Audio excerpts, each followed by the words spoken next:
How can helping others be a form of self-care? You may be in a point of your journey where you are asking yourself, am I ready to start helping others create a pathway to find healing and hope from their loss? Today we will talk about 4 items to consider before helping others. Stick around to the end of the podcast where we talk about 5 benefits and an important word of caution that we should all consider. Hello, we are Jeff and Tony Beck, the founders of Our Little Sparrows, pregnancy and infant loss support. If this is the first time that you're listening to our podcast, you can check us out at ourlittlesparrows.org. All right, Tony, so we're going to talk about seeking wise counsel. Yeah, we think it's wise to just ask yourself or get the opinions of others, especially those that maybe have been with you on your grief journey, that have seen you from the beginning and to where you are currently, and just to get their advice or their opinion on whether taking on a role of a support person for another person, maybe it's in the pregnancy loss community, to whether it's not necessarily the right time, but maybe you're in the right place. I don't know. I'm kind of struggling. That's a common phrase, yeah. Struggling to find the right words to be a support for another person. I know for some organizations like Sharing Parents in Sacramento, they already have kind of a policy in place.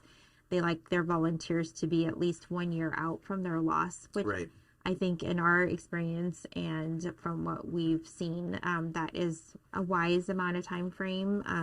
I think that was good because it was enough, distance from our loss that we did spend time in our grief. And then at that point, I kind of felt, we were kind of ready to, take kind of the next step and be a part of the community and give back to it. So, so some organizations may actually have a place or a kind of policy as to, how far from your time of loss to when, they would say it's okay to accept volunteering. And I mean, I know from Sharing Parents at the end of the year, they'll always put the feelers out. We're looking for volunteers. But then, I mean, our president, Kurt, who runs it or heads up the leadership, he makes it clear what the prerequisite is, so to speak. So hopefully if you look for it, you'll be able to find it in whatever support group that you want to volunteer with, or if it's another organization. I know we're going to talk about that a little later on. It doesn't have to necessarily be for pregnancy and infant loss. Right. Yeah. So.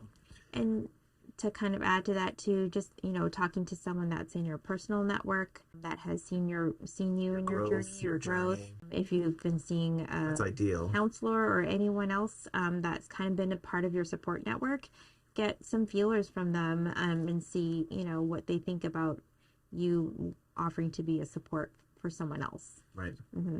I know sometimes, for our journey specifically, when we knew that we wanted to do something with our loss,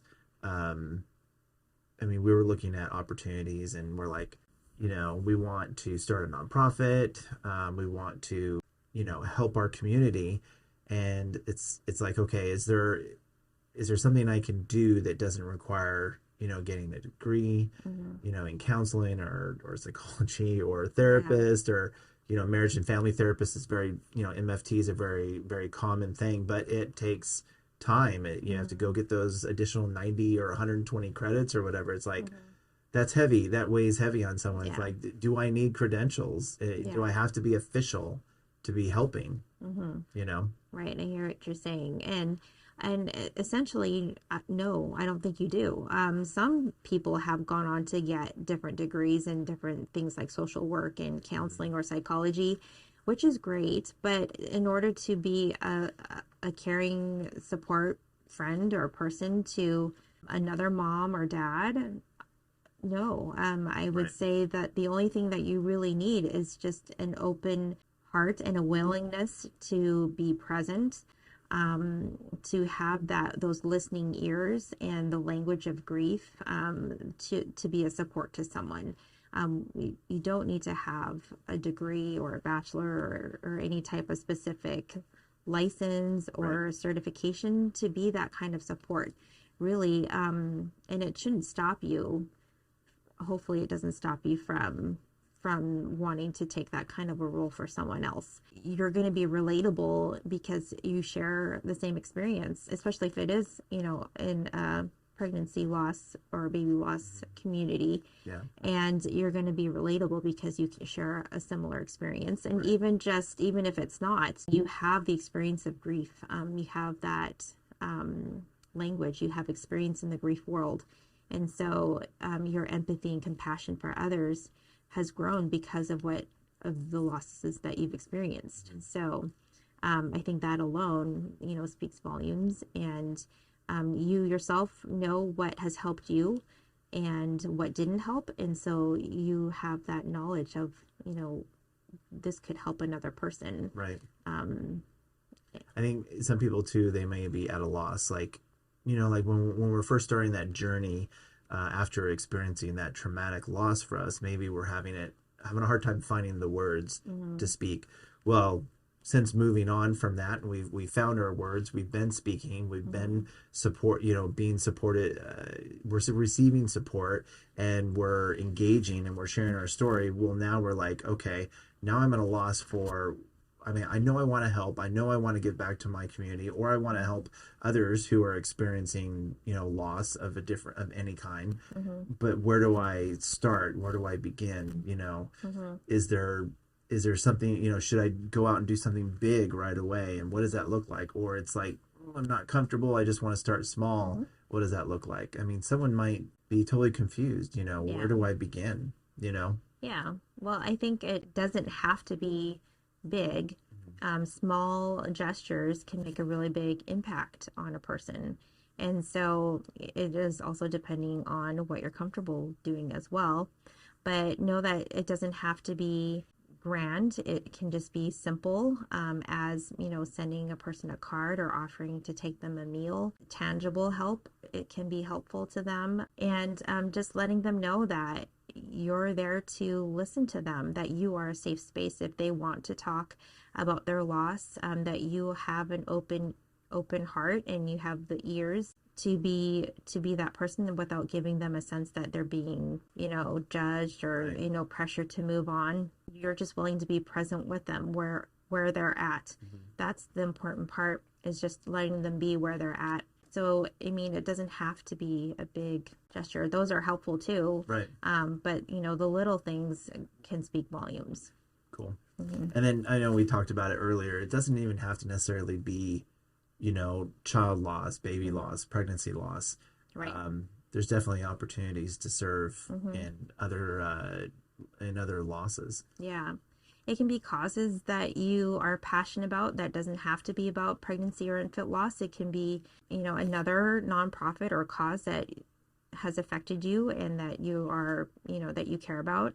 It can be something simple, like we said, is just being kind, opening a door for someone or offering someone a smile, helping them do daily tasks, perhaps maybe taking their dog on a walk if they can't do it. Right. It's just being kind for someone. Those are little things that we can do to help someone have a little bit of a better day. And it doesn't have to be necessarily just in the pregnancy and infant loss community. You can start, with your neighbors. When it's interesting that you say there's all these different things you do, opening a door, taking a neighbor's dog for a walk and stuff. It's like, those are the things that we gloss over typically, in our society. And it's like, no, those things, that matters to someone. Yeah. Can you imagine someone,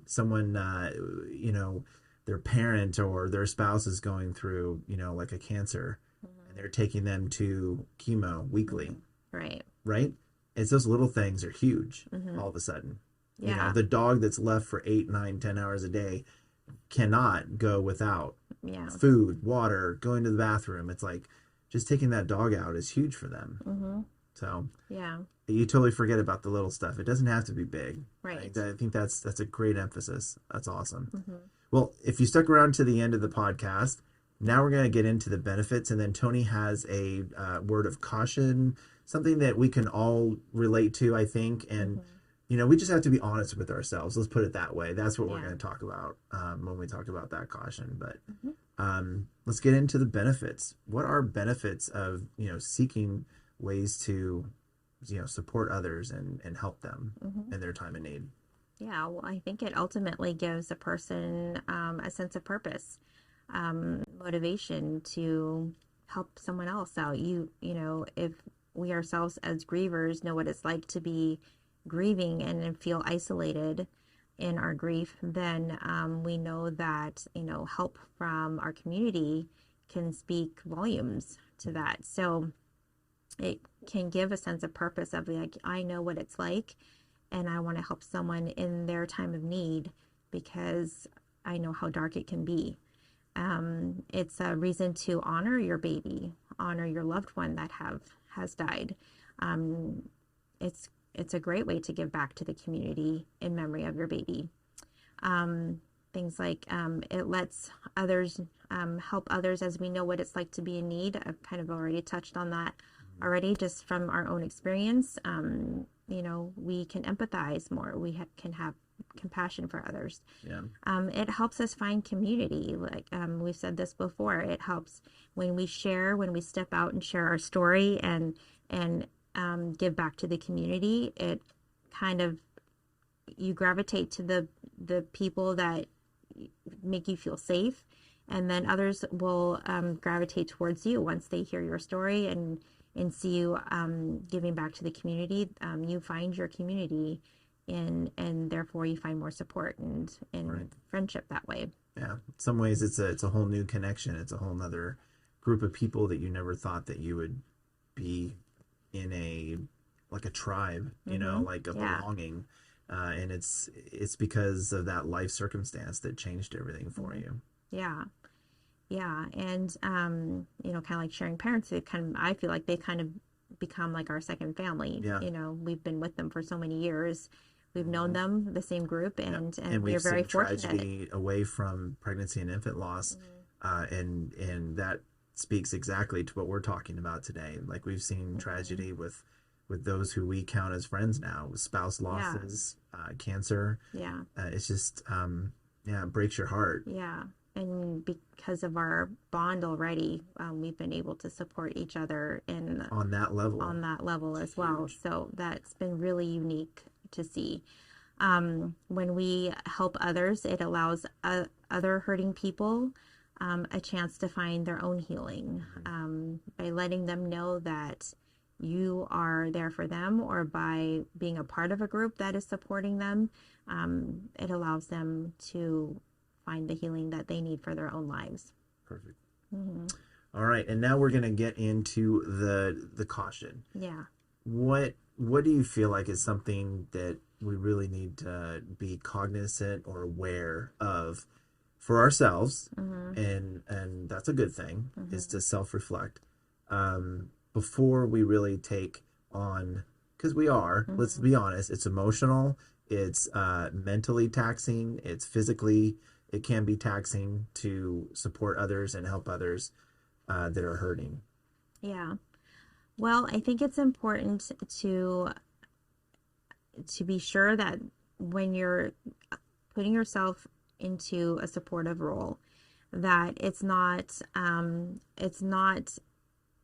a distraction from your own grief. Yep. And that is something that, we should probably self-check ourselves on every few months or so. Right. That it's not something that is trying to distract us. It can be tricky because, you're helping others.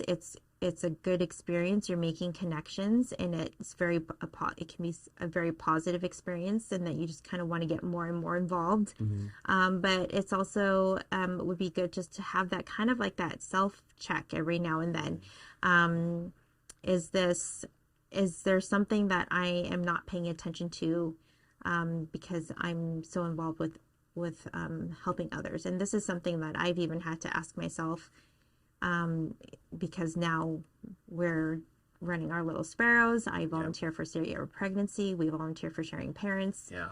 We are very heavily involved in the bereavement community. And so I've had to ask myself, am I doing too much right now? Is there something I'm not paying attention to in my own life? And sometimes, there's actually things that come up that I realize that I need I need to address. And so, and that will, that will come as you just have that more awareness of that. And so just kind of every few months or every so often, just kind of do a self-check and see, maybe you need to kind of adjust your schedule or adjust your involvement a little bit. Or just like be aware of the cues that your body's giving you, that your level, your energy level, your emotional state, your mental state. I know when my brain gets foggy, I have to ask, am I doing too much? Yeah. I know that, if I'm falling asleep on the couch at 7:30, 8 o'clock at night, might be, my body might be trying to tell me something. Right. And I know that sounds silly, but it's honest. It's true.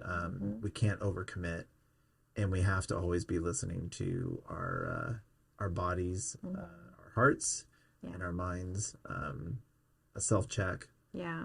Maybe a buddy system thing with with a close person in your support group, or a best friend, or a spouse. That could never hurt. Asking your spouse to remind you or to check in. Yeah. Right. It's like a check-in. Yeah. And I think self-check-ins we're notorious for not doing them. So, good call of caution. All right, so next time you join us, we will be starting a brand new series on the grief recovery method, and we're going to talk about what it is and how it can help. Awesome. So hopefully we'll see you back. Looking forward to that. We hope you found this episode helpful. We want you to know that you are not alone and you are loved. Your baby will always be cherished, and we are here to support you in any way we can. If you like this episode and want to watch another video podcast, you can click or tap up above. If you click or tap down below, you can go deeper with Tony and I in our grief series, The Pregnancy Journey, grieving from diagnosis to the loss of your baby and beyond. Thanks for joining us.